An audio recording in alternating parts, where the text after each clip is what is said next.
Hello students, स्वागत है आपका एफएस एकेडमी ऑफ साइंस के यूट्यूब चैनल में। और मैं हूं आपका physics educator engineer Azad Siddiqui. The topics which we are going to discuss today are classification of material with respect to charge movement and methods of charging. तो सबसे पहले हम लोग देखेंगे क्लासिफिकेशन ऑफ मटेरियल, यानी पदार्थों का वर्गीकरण। और वो वर्गीकरण हम लोग किस आधार पर करने वाले हैं?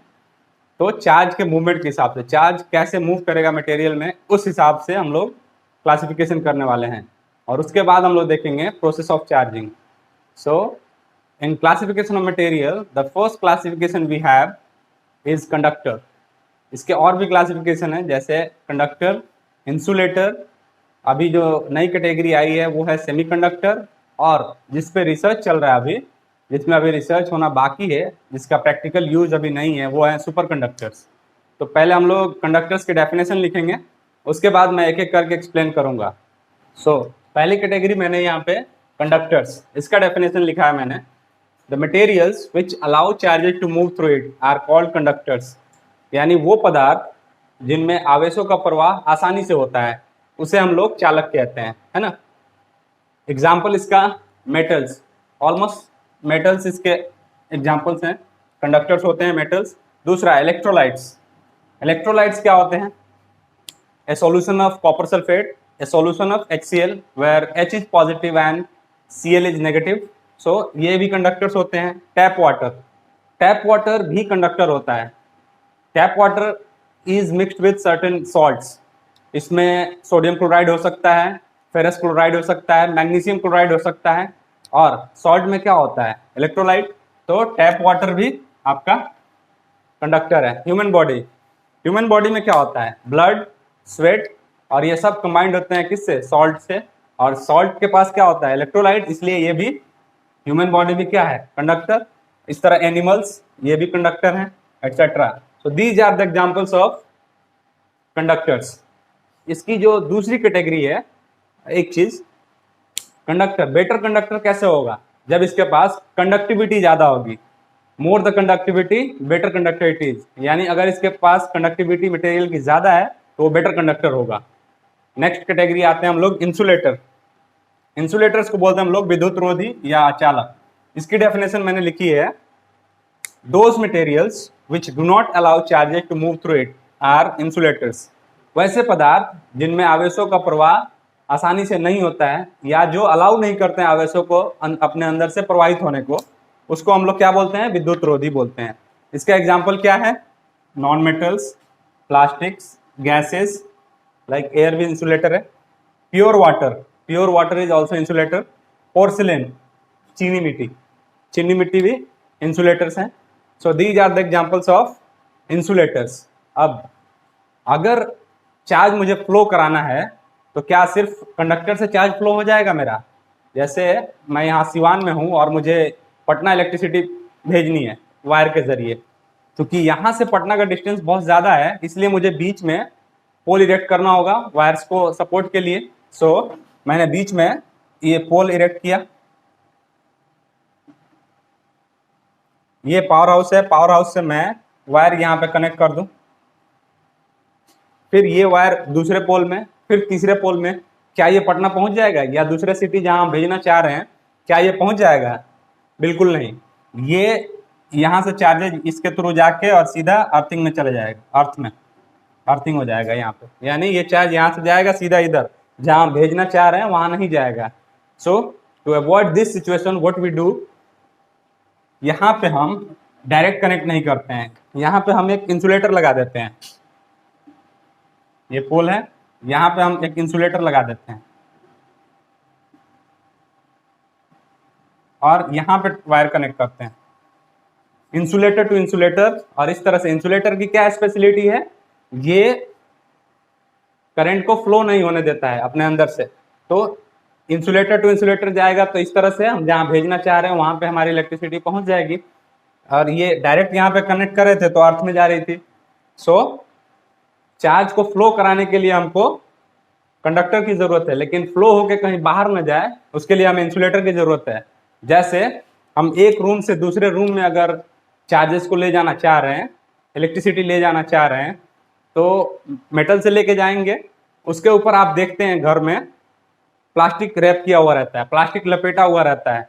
अगर प्लास्टिक लपेटा हुआ नहीं रहे हमारे घर के वायर्स में तो क्या होगा, हम जिस दीवार से ले जाएंगे वो चार्जेस दीवार में फैल जाएंगे और जहां हम भेजना चाह रहे हैं यानी दूसरे रूम में नहीं जाएगा। उससे और भी फायदे हैं कि अगर हमारा हाथ भी टच हो जाए तो भी हमको शॉक नहीं लगता है। क्यों? क्योंकि मेटल के अंदर से जा रहा है और ऊपर जो रैप किया हुआ है वो इंसुलेटर है। So that is the use of insulator. जो हम टेस्टर यूज करते हैं घर में, टेस्टर, तो हम चेक करते हैं इलेक्ट्रिसिटी है या नहीं, लेकिन जिसको पकड़ के हम चेक करते हैं यानी हैंडल उसका, वो भी प्लास्टिक का होता है, इंसुलेटर होता है, इसलिए हमारे हाथ में शॉक नहीं आता। So these are the uses of insulators. So अगर हमको इलेक्ट्रिसिटी कंडक्ट करानी है तो हमें कंडक्टर की जरूरत पड़ेगी, लेकिन इलेक्ट्रिसिटी बाहर नहीं चली जाए यानी फैल ना जाए उसके लिए हमें इंसुलेटर की जरूरत पड़ेगी। जैसे कि अगर हमें कार चलानी है सो वी नीड इंजन, और कार चल के समंदर में ना जाए उसके लिए हमको क्या चाहिए, ब्रेक। सो दोनों जरूरी है। अब आते हैं इंसुलेटर के स्ट्रेंथ पे। जैसे कंडक्टर के पास अगर ज़्यादा कंडक्टिविटी है तो वो बेहतर कंडक्टर होगा, उसी तरह for ideal insulator what we need to have better dielectric strength. Dielectric strength जितनी अच्छी होगी, जितनी ज़्यादा होगी, इंसुलेटर उतना बेहतर होगा। सो डाइलेक्ट्रिक स्ट्रेंथ हम कहते हैं किसको हैं?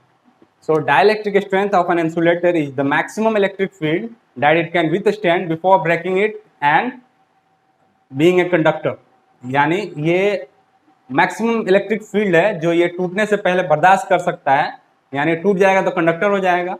सो उससे पहले जो ये बर्दाश्त कर सकता है, जो विथ स्टैंड कर सकता है ये, वो मैक्सिमम इलेक्ट्रिक फील्ड, वही डाइलेक्ट्रिक स्ट्रेंथ कहलाता है। जैसे अगर पोर्सिलेन की बात करें तो बहुत अच्छा इंसुलेटर है और उसकी डाइलेक्ट्रिक स्ट्रेंथ कितनी होती है, 12 × 10⁶ न्यूटन पर कूलम और वोल्ट पर मीटर। एयर की कितनी होती है, 3 × 10⁶ न्यूटन पर कूलम और वोल्ट पर मीटर। सो अगर पोर्सिलेन के लिए अगर हम इससे ज़्यादा इलेक्ट्रिक फील्ड ये बर्दाश्त नहीं कर सकता है तो पोर्सिलेन के लिए ये उसका डाइलेक्ट्रिक स्ट्रेंथ है। इसको हमको पढ़ना है आगे बहुत डिटेल में, जब हम कैपेसिटर पढ़ेंगे उसमें डाइलेक्ट्रिक स्ट्रेंथ के बारे में हमको पढ़ना है। सो हम लोग नेक्स्ट अपने कैटेगरी पे चलते हैं। The third one is semiconductor. So first I will write the definition for semiconductor. अर्धचालक, इसके नाम से ही पता चलता है, यानी ये ऐसे मटेरियल होते हैं जिनकी प्रॉपर्टी दोनों के बीच में रहती है, यानी ये इंसुलेटर भी बन सकते हैं और कंडक्टर भी बन सकते हैं। सो इसका डेफिनेशन लिखा है मैंने, at low temperature this material is an insulator and at room temperature it starts conducting. यानी जब टेम्परेचर बहुत कम होता है तो ये इंसुलेटर होते हैं, और जैसे ही रूम टेम्परेचर तक टेम्परेचर आने लगता है उसके बाद ये कंडक्टर होना शुरू हो जाते हैं। और इनका एग्जाम्पल क्या है, सिलिकॉन एंड जर्मेनियम। जब हम लोग आगे चलेंगे तो जो सबसे लास्ट चैप्टर है अभी, जो कम्युनिकेशन सिस्टम तो हटा दिया गया है, उसके पहले का जो चैप्टर था, यानी अभी वो लास्ट चैप्टर हो गया है, इलेक्ट्रॉनिक डिवाइसेस, उसमें पूरे सेमीकंडक्टर के बारे में ही पढ़ना है हमको। सो इसमें अब हम लोगों का फोर्थ कैटेगरी आता है, super conductor.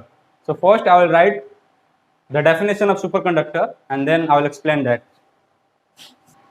Super conductors, super conductor की डेफिनेशन मैंने लिखी है, at very low temperature their resistance to change is zero. यानी जब टेम्परेचर बहुत कम हो जाता है तब इलेक्ट्रॉन के रास्ते में किसी तरह का कोई ऑपोजिशन नहीं होता है। यानी नाम से ही पता चल रहा है, सुपर कंडक्टर यानी कंडक्टर से भी बेहतर, उत्तम, कंडक्टर से भी उत्तम कंडक्टर। ये इसमें इलेक्ट्रॉन के रास्ते में कोई रुकावट नहीं, और ये बहुत I think next to impossible अभी तक बोला जाएगा। सबसे पहले ये ऑब्जर्व हुआ in 1911, professor H K Onnes ने सबसे पहले इसको ऑब्जर्व किया। इनका पूरा नाम यहाँ पे लिखा है मैंने। और किस मटेरियल पे, यानी मर्क्यूरी का जब टेम्परेचर बहुत कम हो जाएगा, 4.2 केल्विन, बहुत ही कम टेम्परेचर है जो कि इतना प्रैक्टिकल यूज के लिए पॉसिबल नहीं है। सो मर्क्यूरी 4.2 केल्विन पे जाके सुपरकंडक्टर बनता है। उसी तरह लीड 7.25 पे, और जब ये एलॉय बनता है, प्लूटोनियम, कोबाल्ट एंड गैलियम का जब एलॉय बनता है तो ये 18.5 केल्विन पे जाके सुपरकंडक्टर बनता है। इसी तरह जो अभी तक हमको जो रिसर्च में सामने आया है, जो सबसे बेस्ट सुपरकंडक्टर, सबसे मतलब टेम्परेचर ज़्यादा पे, वो 125 केल्विन पे मिला है, 125 केल्विन पे। फिर भी बहुत कम है, प्रैक्टिकल यूज में आने लायक नहीं है। तो इस पे अभी रिसर्च चल रहा है। अगर इसमें अगर सफलता मिली, यानी टेम्परेचर, ज़्यादा टेम्परेचर पे हम कर पाएँ, तो लाइफ बहुत अच्छी होने वाली है इससे। सो इसको एक बार और पढ़ना है हमको डिटेल में, रेसिस्टेंस पढ़ते हुए। सो this is all about the classification of material. अब आते हैं हम लोग प्रोसेस ऑफ चार्जिंग पे। किसी बॉडी को चार्ज करने के कितने तरीके हैं हमारे पास। इस चैप्टर में जो हमें कवर करने हैं वो चार्ज करने के 3 तरीके पढ़ने हैं। तो first one is charging by friction, second one is charging by conduction and third one is charging by induction. Charging by friction हम लोग शुरू से पढ़ते आ रहे हैं, आपने देखा है उसका एग्जाम्पल। चार्जिंग बाय फ्रिक्शन मतलब चार्ज जो रबिंग करके हम चार्ज करते थे वही।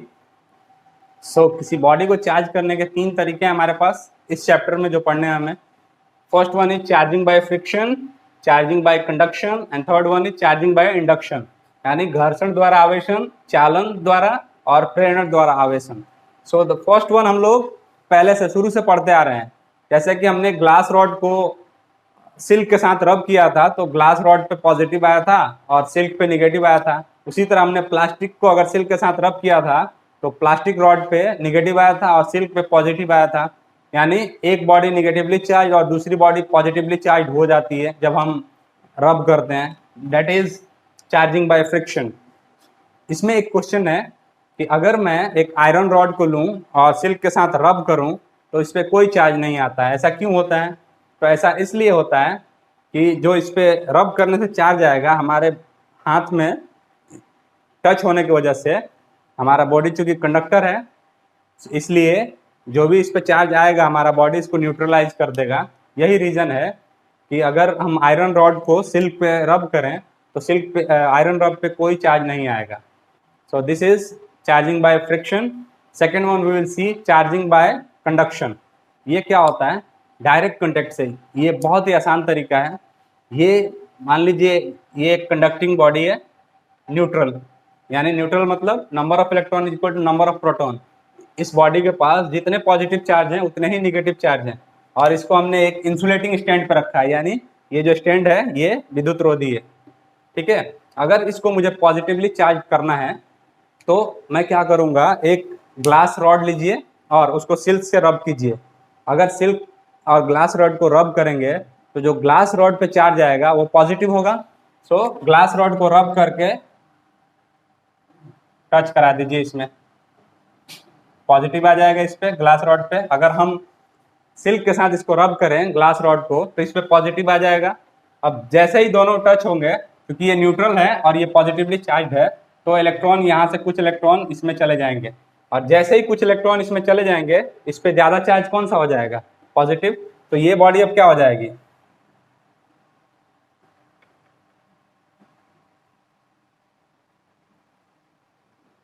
ये बॉडी अब पॉजिटिवली चार्ज हो जाएगी, यानी दोनों में चार्ज का डिस्ट्रीब्यूशन हो गया। ये बॉडी पॉजिटिवली चार्ज हो जाएगी क्योंकि इलेक्ट्रॉन को जगह मिली, ये पॉजिटिव चार्ज था, अट्रैक्शन की वजह से इलेक्ट्रॉन यहाँ पे चला गया। तो इस बॉडी के पास जो चार्ज बचा वो सिर्फ पॉजिटिव बचा। अब चार्ज कैसे डिस्ट्रीब्यूट होंगे? तो अगर ये दोनों मटेरियल, दोनों जो कंडक्टिंग बॉडी दोनों ये अगर सेम है, यानी if material shape, size of both conducting body is same, then अगर मान लीजिए इसका और इसका दोनों का मटेरियल भी सेम है और दोनों का शेप भी सेम है और साइज भी सेम है, तो कैसे डिस्ट्रीब्यूट होंगे? जैसे कि मान लो ये दो हैं, दोनों को हम लोग टच करा रहे हैं, दोनों का शेप भी सेम है, साइज भी सेम है और दोनों मटेरियल भी सेम है और इसके पास क्यू चार्ज है और ये अनचार्ज है। तो आफ्टर कंडक्शन, जब कंडक्शन के बाद ये कैसे डिस्ट्रीब्यूट होगा? ये भी Q/2 और ये भी Q/2। कब करना? दोनों को मिला देंगे तो Q/2 Q/2। अगर दोनों का मटेरियल सेम है, दोनों का शेप सेम है और दोनों का साइज सेम है। अगर शेप, साइज और मटेरियल डिफरेंट हुए तो वो डिपेंड करता है कौन ज्यादा कंडक्टिंग है। अनइवनली डिस्ट्रीब्यूट हो जाएंगे चार्ज। ये था पॉजिटिव करने का, यानी किसी बॉडी को पॉजिटिव चार्ज हम कैसे करेंगे कंडक्शन से। अब अगर निगेटिव चार्ज करना है उसको हम लोग देखते हैं। अब ये एक न्यूट्रल बॉडी है न्यूट्रल मैंने समझाया था क्या है। अब क्या करेंगे, एक सिल्क लेंगे, सिल्क का कपड़ा और प्लास्टिक रॉड। जब प्लास्टिक रॉड और सिल्क को हम रब करेंगे तो प्लास्टिक रॉड पे जो चार्ज आएगा वो निगेटिव हो जाएगा, उसको हम लोग यहाँ पे लाते हैं प्लास्टिक रॉड वाले को, यानी ये निगेटिवली चार्ज है। सो ये निगेटिवली चार्ज है और ये न्यूट्रल है, तो ये क्या करेगा, कुछ इलेक्ट्रॉन की सप्लाई कर देगा इसमें। जैसे ही ये इलेक्ट्रॉन की सप्लाई करेगा इसके पास क्या हो जाएगा, एक्सेस निगेटिव चार्ज।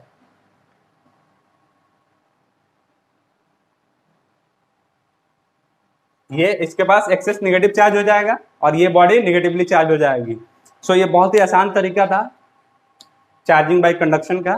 अब हम लोग देखेंगे चार्जिंग बाय इंडक्शन।